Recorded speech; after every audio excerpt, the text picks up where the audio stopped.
दोस्तों, मैं जिस मूवी को आज आपके लिए लेकर आया हूँ उस मूवी का नाम है 12-12 और नाम से ही पता चल रहा है कि ये मूवी शैतान के बारे में है। तो अगर कोई कल्ट और शैतान इंसान के जरिए अपने बेटे को जन्म दे तो उस बच्चे में किस हद तक शैतानी ताकतें होंगी, ये आपको आज की हमारी इस कहानी में पता चलेगा। मूवी की कहानी शुरू होती है 2012 के दिसंबर महीने से और आज तारीख थी 11। उस दिन एक घर में एक औरत को बिना कपड़ों के बांध के रखा गया था और उसके सामने काले कपड़े पहने कुछ कल्ट के लोग कुछ रिचुअल्स कर रहे थे। महारी नाम का एक कल्ट मेंबर उस औरत की बॉडी में खून डालता है और वो औरत डर के रो रही थी। महारी फिर मंत्र पढ़ के एक चाकू से उस औरत के पेट पर वार करता है और फिर अगले दिन हम एक हॉस्पिटल में वेरोनिका की डिलीवरी होता हुआ देखते हैं। कार्लोस वेरोनिका को संभाल रहा था और वेरोनिका 27 घंटों से लेबर पेन में थी, तो डॉक्टर सर्जरी करने का डिसाइड करते हैं। लेकिन कार्लोस ऐसा नहीं चाहता था और इस बात पे कार्लोस और डॉक्टर के बीच में झगड़ा होता है। डॉक्टर उसे ऑपरेशन थिएटर से बाहर निकाल देते हैं और इस तरफ महारी भी हॉस्पिटल में कुछ ढूंढ रहा था। ऑपरेशन थिएटर में डॉक्टर वेरोनिका का पेट फाड़कर उसका बच्चा निकालता है और उसी दौरान बाहर तूफान भी आने लगता है। अचानक वही बच्चा डॉक्टर के गले को काटकर उसे वहीं पर मार डालता है और फिर वो बच्चा नर्स को भी इसी तरीके से मारता है। इसे देखकर वेरोनिका भी बहुत ज्यादा डर जाती है और पुलिस के आने के बाद में वेरोनिका अपने बच्चे को गोद में लेकर उसे सेबास्टियन नाम देती है। कार्लोस भी उस बच्चे को देखकर बहुत ज्यादा खुश था और 6 दिनों के बाद में वे दोनों सेबास्टियन को लेकर अपने घर पर आते हैं। लेकिन कार के पास में ही वे सभी एक मरे हुए चूहे को नोटिस करते हैं। उसी रात को कार्लोस बाथरूम में बहुत सारी मरी हुई मक्खियों को नोटिस करता है। वो उन मरी हुई मक्खियों को उठाकर टॉयलेट में फ्लश कर देता है, लेकिन फिर भी बहुत सारी मरी हुई मक्खियां टॉयलेट से भी निकलने लगती है। किसी तरह वो उन मक्खियों को फ्लश करता है और इधर महारी उनके घर में घुस चुका था। वेरोनिका और कार्लोस जब बाहर थे तो उनको एक अजीब सी आवाज सुनाई देती है। वेरोनिका फौरन घर के अंदर जाती है और तभी कार्लोस को घर के अंदर महारी दिखता है, जिसे देखकर वो घर के अंदर भागता है, लेकिन घर के अंदर उसे कोई नहीं मिलता है। वेरोनिका भी सेबास्टियन को लेकर कार्लोस के पास जाती है और उसने पुलिस को कॉल कर दिया था। कुछ समय के बाद में वहाँ पर डिटेक्टिव बर्न्स आते हैं, लेकिन छानबीन के बाद भी उन्हें कोई नहीं मिलता है और तब वो हॉस्पिटल के मर्डर्स के बारे में उनसे पूछते हैं, क्योंकि हॉस्पिटल के सीसीटीवी कैमरास उसी समय खराब हो चुके थे। रात को वेरोनिका अचानक से अपनी नींद से उठ जाती है और उसे अपने पैरों के पास में कुछ महसूस हो रहा था। कंबल हटाने पर वो वहाँ पर सेबास्टियन को देखती है और फौरन बाथरूम में जाती है। कार्लोस भी किचन में पानी गर्म करने जाता है, लेकिन जब वह सेबास्टियन की आंखों में देखता है तो वो पजेस्ट होकर अपने ऊपर ही गर्म पानी को डाल देता है, जिससे कि उसके जलकर वहीं पर मौत हो जाती है। वेरोनिका वहाँ पर आकर ये सब देखकर बहुत ज्यादा रोती है। वो सेबास्टियन को वहाँ पर ढूंढने लगती है, लेकिन सेबास्टियन वहाँ नहीं था। वो देखती है कि महारी उसे अपने साथ में लेकर जा रहा था। एक चाकू दिखाकर वेरोनिका अपने बच्चे को मांगती है, लेकिन महारी उसे धक्का देकर गिरा देती है। किसी तरह वेरोनिका ने सेबास्टियन को अपने पास ले लिया था। महारी फिर वेरोनिका से सेबास्टियन को छीनने की कोशिश करता है, लेकिन पुलिस की कार की आवाज़ सुनकर वो वहाँ से चला जाता है। डिटेक्टिव बर्न्स वहाँ पर आकर सेबास्टियन को ऑफिसर वोकल के हवाले करने को कहता है, क्योंकि वेरोनिका से उनको पूछताछ करनी थी। दिल पर पत्थर रखकर वेरोनिका अपने बच्चे को ऑफिसर के हवाले कर देती है। रास्ते में ऑफिसर वोकल जब सेबास्टियन को ले जा रही थी तो सेबास्टियन सीट बेल्ट से उसका गला घोटने लगता है। वो एक चाकू से सीट बेल्ट को काटने की कोशिश करने लगती है, लेकिन चाकू उसके हाथ से गिर जाता है और तभी कार एक जगह पर टकरा जाती है, जिससे कि ऑफिसर वोकल की वहीं पर मौत हो जाती है।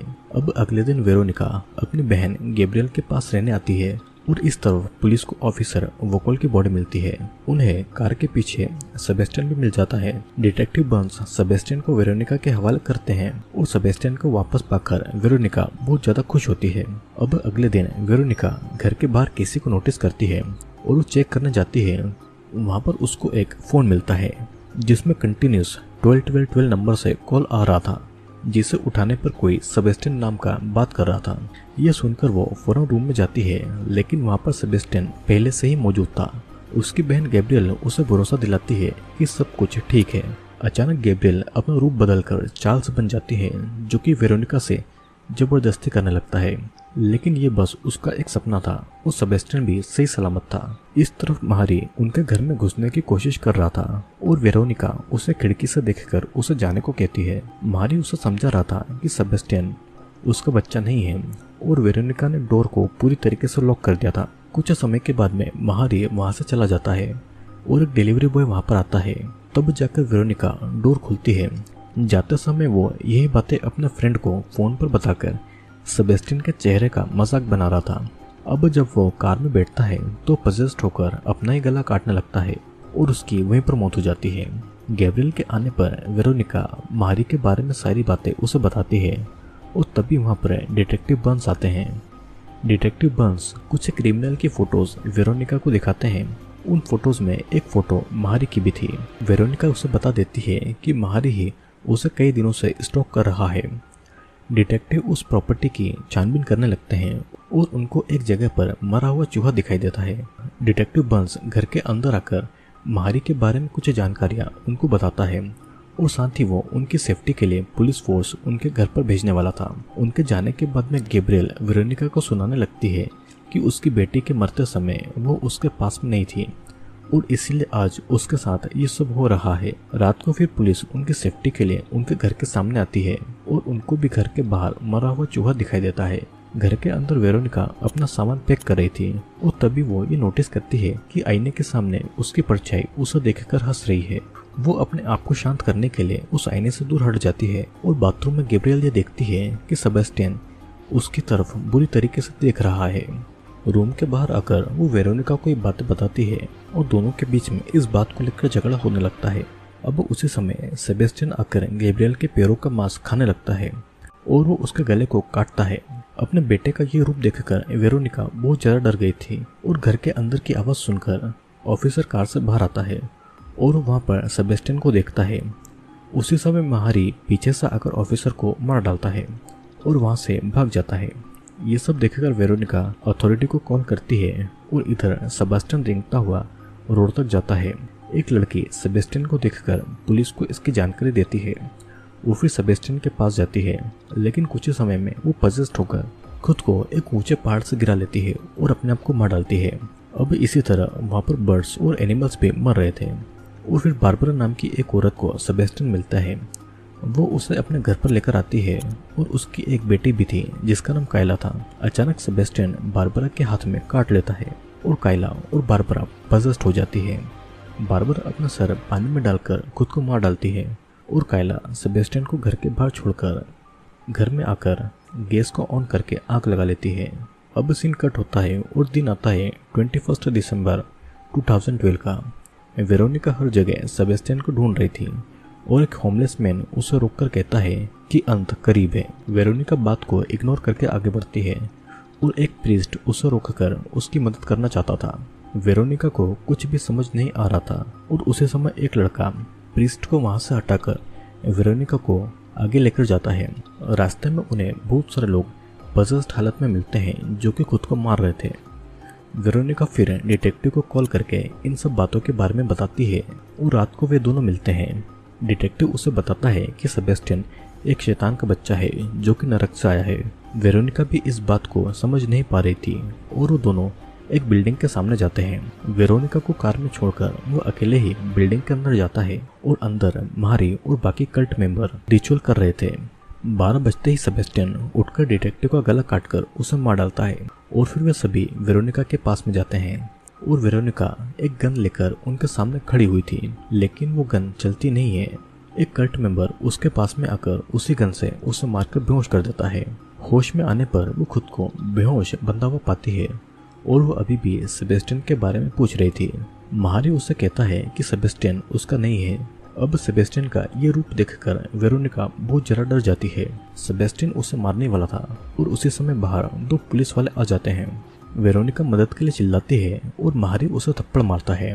पुलिस वाले उस रूम के अंदर आते हैं और उनको वहां पर डिटेक्टिव बर्न्स की डेड बॉडी मिलती है। अचानक से एक ऑफिसर को सेबेस्टियन काट लेता है और वो कुछ समझ पाते हैं। उससे पहले एक कल्ट मेंबर पुलिस ऑफिसर को चाकू से मार डालता है। दूसरा पुलिस ऑफिसर उस कल्ट मेंबर को शूट कर देता है। वे लोग बाहर जा पाते हैं उससे पहले ही डोर बंद हो जाता है और एक पुलिस को सेबेस्टियन गले पर काटकर मार डालता है। इस तरफ महारी वेरोनिका को मारने वाला था और उससे पहले ही वेरोनिका लात मारकर वहां से भागती है और 2 कल्ट मेंबर को मार डालती है। वो दूसरे पुलिस ऑफिसर से मदद मांगती है और महारी उन पर हमला करने वाला था, लेकिन पुलिस वाला उसके कंधे पर गोली मार देता है। तभी सेबेस्टियन पुलिस के गले पर काटकर उसे मार डालता है। वेरोनिका डिटेक्टिव से चाबी लेकर उस गन के लॉक को खोल लेती है और महारी उस पर हमला करता उससे पहले ही वो उसे गोली मार देती है। महारी सेबेस्टियन को ऑर्डर देता है कि वो वेरोनिका को मार डालें और सेबेस्टियन वेरोनिका को मारने के लिए आगे बढ़ता है, लेकिन अपने बेटे को देखकर वेरोनिका उसे नहीं मार पाती है।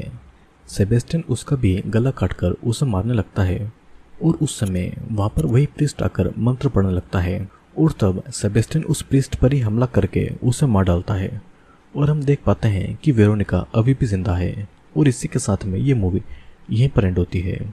दोस्तों, इस मूवी का एंड कुछ क्लियर नहीं है, लेकिन फिर भी हम इस कहानी को कुछ इस तरीके से समझ सकते हैं कि शुरुआत में दिखाई गई औरत वेरोनिका है और रिचुअल की वजह से शैतान उसके साथ में इंटीमेट हुआ और सेबेस्टियन पैदा हुआ। शैतानी ताकतों की वजह से सेबेस्टियन इंसान से लेकर जानवरों तक को पोजेस्ट कर सकता था और पोजेशन के बाद वो सभी खुद को मार लेते थे। इस दुनिया पर शैतानी राज करने के लिए सेबेस्टियन को पैदा किया गया था और सेबेस्टियन के काटने के बाद भी वेरोनिका जिंदा थी, तो हो सकता है कि इस वजह से वो भी शैतान बन जाए। उसकी ममता इतनी ज्यादा थी कि उसने कभी भी सेबेस्टियन का असल रूप कभी देखा ही नहीं और उसने उसको अपने बच्चे जैसा ही माना। तो दोस्तों, आज की वीडियो में इतना ही। मैं आशा करता हूँ कि वीडियो पसंद आया होगा। वीडियो पसंद आया हो तो चैनल को लाइक, शेयर और सब्सक्राइब जरूर करना और मैं आपसे मिलूंगा जल्दी ही अगले वीडियो में।